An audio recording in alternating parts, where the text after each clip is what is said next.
Hello and welcome. Look, if you're an HR or payroll professional in India, you know the ground beneath your feet is shifting. The new wage code isn't just a minor update, it is a complete rewrite of the rulebook. So today, we're diving into a masterclass designed to get you ready for what is, no joke, the biggest transformation in Indian labor law in decades. Okay, so here's our game plan. First, we're going to get a solid handle on the new compliance mandate. Then we'll decode the most critical part of this whole thing, the 50% rule. From there, we'll get super practical with an audit checklist you can use like today. We'll look at the very real financial impact this will have. And finally, we'll wrap up with a clear action plan to get you compliant. And let's be absolutely clear about this. This is not a small tweak. The old ways of structuring salaries, the creative allowances, the loopholes, they're pretty much gone. This new code brings in one single, incredibly powerful definition of wages, and it's going to change every single calculation you run, from Provident Fund all the way to Gratuity. So let's start at the beginning with the new legal landscape. The Code on Wages 2019 isn't just another update, it's a complete overhaul. It takes four older and, let's be honest, often contradictory labor laws and merges them into one single unified code. So why does this matter so much?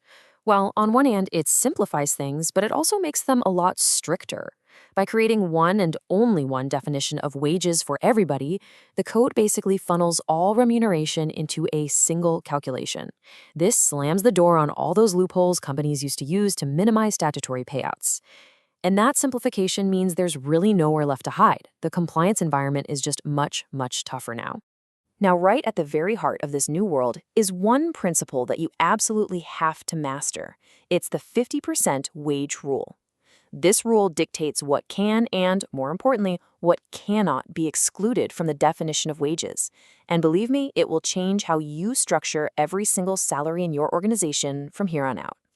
Okay, so this is the exact text from the law, a bit of legalese, right? Let me translate.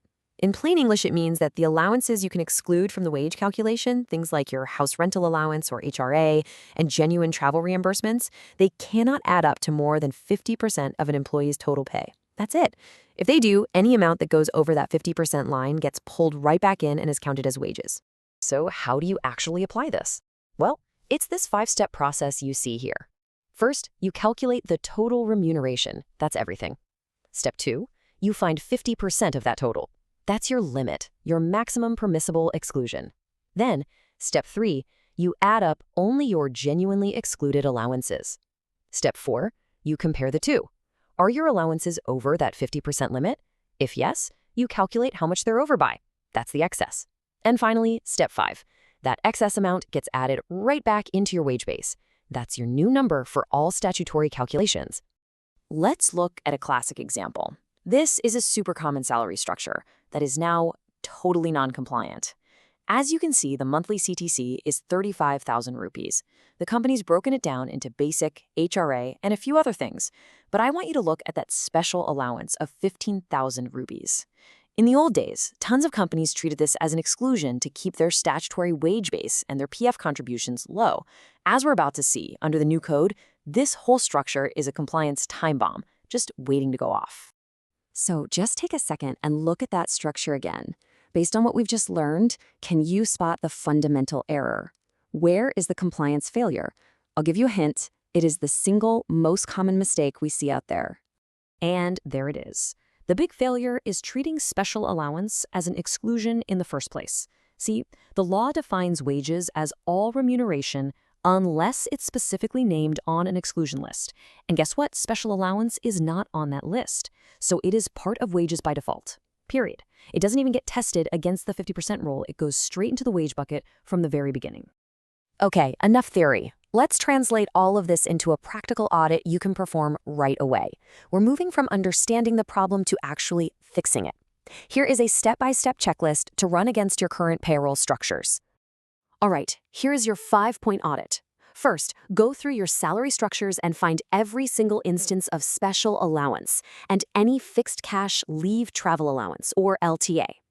Step 2, and this is urgent, reclassify that special allowance. Move it directly into the wages base, now.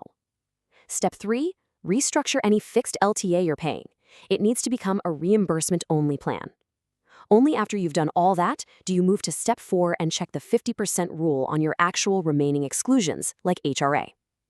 And finally, step 5, document, document, document.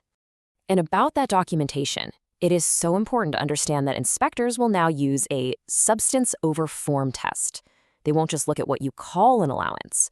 If you call something a travel allowance, but you're paying it out as a fixed amount every single month without any proof of travel, they will reclassify it as wages. It's that simple. The burden of proof is now 100% on you, the employer, to prove that an allowance is a genuine reimbursement for a real expense. Okay, let's talk about why this all matters so much.